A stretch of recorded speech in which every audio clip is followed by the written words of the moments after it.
Exato, era um Spotify independente, assim. Sim. E lá tu encontrava tudo que era artista independente brasileiro, cara. E naquilo eu mergulhei, assim. Comecei a escutar, eu escutava banda de tudo que era lugar, banda que ninguém conhecia. Um exemplo disso é hoje em dia já estourado, o Apanhador Só. Uhum. Que na época eu descobri lá e ninguém sabia. Daí, anos depois, a gente foi tocar com o Apanhador Só e eu falei... Daí eu já conhecia, bem antes. E aí tem aquela coisa, o cara quer dizer pros amiguinhos, vocês aí, eu já conheci esse cara há muito tempo. E até por isso o lance da banda, cara. E aí comecei a ver e me influenciar por essa história, querer essas referências daqui, né? E principalmente referência jovem, né? E aí achei uma porrada de banda e daí então comecei a escrever. Antes montei uma banda cover, a gente tocava música dos outros, música que a gente gostava. Normal, né? O caminho, né?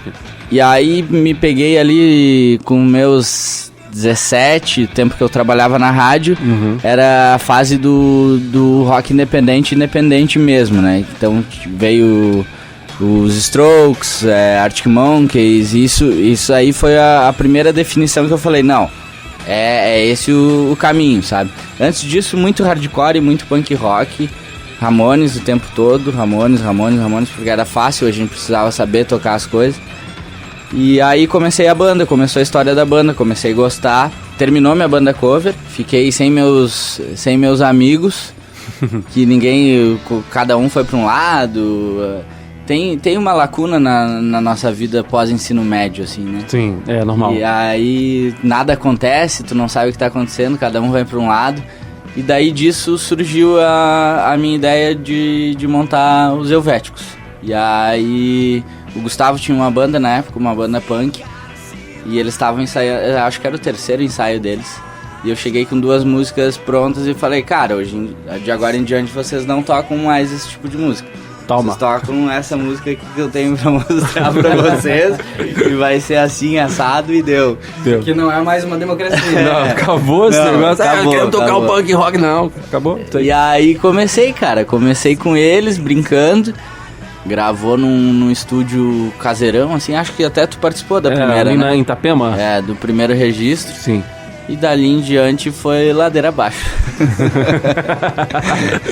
O cara pensou, agora vai, não. Dali em diante eu estraguei minha vida por uns 10 anos. Estragou não, cara, foram bons 10 anos. Não, mas é muito massa, cara, porque, eu comecei a banda com os meus melhores amigos. Sim. E eu tinha 18 anos. Meu primeiro show eu nem podia estar fazendo, que eu ainda tinha 17. Então, tu com 17 anos, as pessoas pagam pra fazer aquilo. Tem gente que gosta, tem gente que vem falar contigo meia dúzia, gosta. Geralmente. Meia dúzia, né? No começo é assim. E, cara, o pessoal que gosta sempre é menos expressivo. Hoje em dia também acontece. Verdade. E é muito louco, velho. É muito louco. A sensação de ter uma banda é divertida. Eu acho que foi uma das melhores coisas que eu fiz na minha vida, com certeza. E eu posso dizer, assim, até um relato pessoal meu, que eu vivi um pouco, talvez, dessa vontade através do Kainan. Porque eu me lembro que a primeira vez que vi o Kainan tocando, que eu fui no show e tal, aquilo me deixou muito feliz. Porque, cara, é um cara que você conhece, que você tá próximo e tal. Então você tá vendo um cara que você conhece, olha, esse cara tá fazendo esse som e tá cantando e tal. Então eu vivia um pouco disso e eu me misturei com a banda na época um pouco, né? A gente brincava e se ajudava em algumas coisas, ia no ensaio, fazia de conta que tocava o teclado, mas não tocava, era assim, sabe? Não, aprender a tocar teclado, não, sem chance nenhuma, né? Mas enfim, acabei vivendo um pouco disso, assim, através dele e da história dele. Deixa acontecer, tudo pode ser. Posso dizer que eu sou um pouco frustrado nisso, porque eu comecei muito cedo com essa parada. A minha primeira relação tinha algum violão em casa, alguma coisa. Teve um verão, a gente mora aqui em cidade litorânea. É muito comum quando você é moleque você trabalhar mais no verão. Eu trabalhei um verão, juntei uma graninha e aí tinha um cara que queria vender uma guitarra. E eu comprei uma guitarra da marca Hurricane. Até descobri que hoje eu tenho uma guitarra Hurricane lá em casa. E essa guitarra, cara, era linda, ela era tipo uma Gibson preta, assim, com os captadores dourados e tudo mais. Cara, era uma guitarra fantástica. Na época, eu vou chutar aqui, mas era algo em torno de uns R$600, que pra época era muita grana. Era quase o dinheiro todo que eu tinha ganho no verão trabalhando, assim, tá ligado? Aí fui lá, peguei a guitarra e tal, agora vai. agora eu vou aprender a tocar. Tinha um pedalzinho, fonezinho, agora vai. E aí eu lá sempre tocando. E aí até uma outra lembrança daquilo que a gente tava falando há pouco ali, falei de Legião Urbana, teve a fase que eu escrevi as letras, aí veio a fase das revistinhas. E aí eu tinha várias revistinhas, aquela que tu comprava na banca, era R$1, R$2, que tinha a cifra, a letra da música pra você poder tocar. O pai do Kainan, já quando eu já estava em rádio, me deu umas aulas de violão e tal, me passou algumas noções, é outra lembrança que eu também... Eu chorava nas aulas que o pai... não era fácil. No meio das aulas. Cara, eu lembro que o pai dele tinha um carimbo, eu nunca vou esquecer daquilo. Cara, ele tinha um carimbo gigante, tá ligado? Tá ligado? Muita gente tinha uma almofada de carimbo, que o carimbo antigamente vinha assim, tinha uma almofadinha, um negócio separado, um estojo, que era tipo uma caixinha de metal, abria, ali tinha uma esponja grudenta, cheio de um produto químico ali. Eu sei que é isso. E o pai do Kainan, que chama Gilson Aguiar, que nós vamos trazer um dia ele aqui no programa, ele tinha um carimbo que era o braço do violão. O final do braço do violão. O tema for churrasco. E aí, cara, carimbava aquilo e aí botava no caderno. Aí no caderno tu ia lá e anotava, depois com uma bolinha, escrevia à mão os acordes, né? Era um baita método, funcionou. Era um baita método, muito massa, assim, sabe? E, enfim, fazia aquele... E aí, se você queria fazer por exemplo, cifrar uma música inteira, você tinha que ir lá no caderno, bota lá, tac, tac, tac, bota lá os acordes, a sequência dos acordes para você poder fazer aquela sequência. Enfim, tentei algumas aulas, tentei alguns contatos, voltando à história da guitarra, e aí, cara, não deu nada muito certo. Eu lembro que tive um brother que era de banda e era a galera também envolvida, assim, e tal, mas, cara, nunca saiu muito. Isso quando era bem moleque também, devia ter 15, 16 anos. E aí isso passou, cara, e aí eu me lembro que depois dessas loucuras da adolescência, eu vendi essa guitarra pra pagar aluguel, irmão. E é um arrependimento que eu tenho até hoje. E essa Hurricane não é uma marca que tem muito, assim, e tal. Anos depois eu descobri que ela existia, e aí eu consegui, tenho lá em casa hoje uma guitarra Hurricane, nunca tocada, mas tá lá em casa guardada, não é igual, mas é da Hurricane. E aí, e tem um violão, que é um de Jorge, 1991 também, que é um baita, um violão massa pra caramba. Porra, de Jorge, cara. Aí, Lucas, daqui 20 anos você vai estar ouvindo isso, esse violão vale muito dinheiro. Troca por dinheiro. Cara, faz uma banda, Lucas. When you see me in misery, come on, baby, see about me now. Pô, tu falou de Jorge, eu lembrei do meu pai, cara, que meu pai sempre tocou, ele cantava quando era criança, eu nem cheguei a comentar nisso. Criança não, né? Adolescente, tal, sempre cantou, tem uma puta de uma voz, meu pai. E quando me encarnei em tocar violão, eu reformei um de Jorge dele, que ele tinha um de Jorge largado em casa, eu reformei ele todo tal, sozinha, né? Saía de busão, botava o violão nas costas, aquela capa desse tamanho assim que tu não conseguia andar. Assim. Sim. Eu ia lá, meus pais pagaram uma aula de música pra mim e tal. E, pá, era adolescência, né? Daí o Kainan tava falando da banda, da Helvéticos.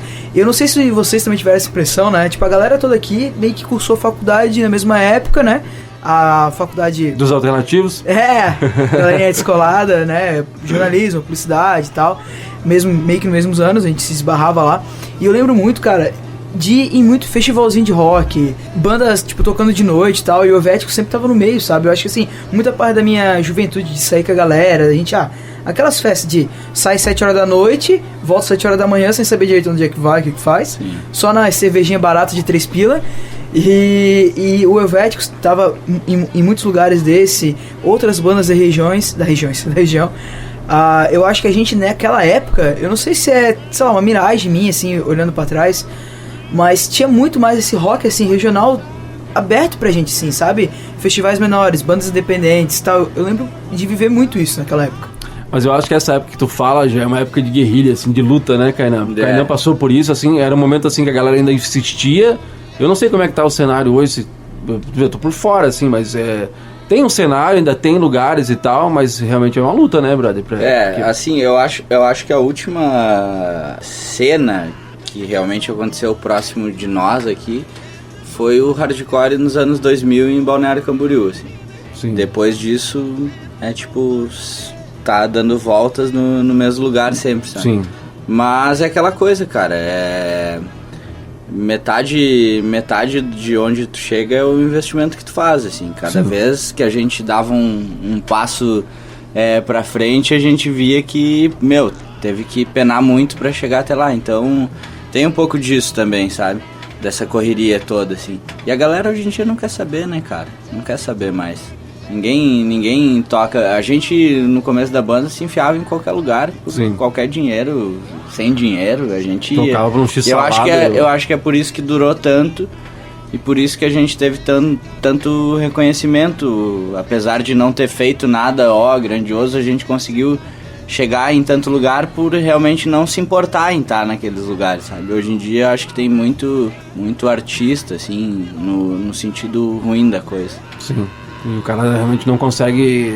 Acha que vai vir fácil as coisas, não vem, né, cara? Igual eu falava agora, eu digo que o pior erro da minha vida foi abrir mão dos meus amigos na banda pra estar com músicos na banda.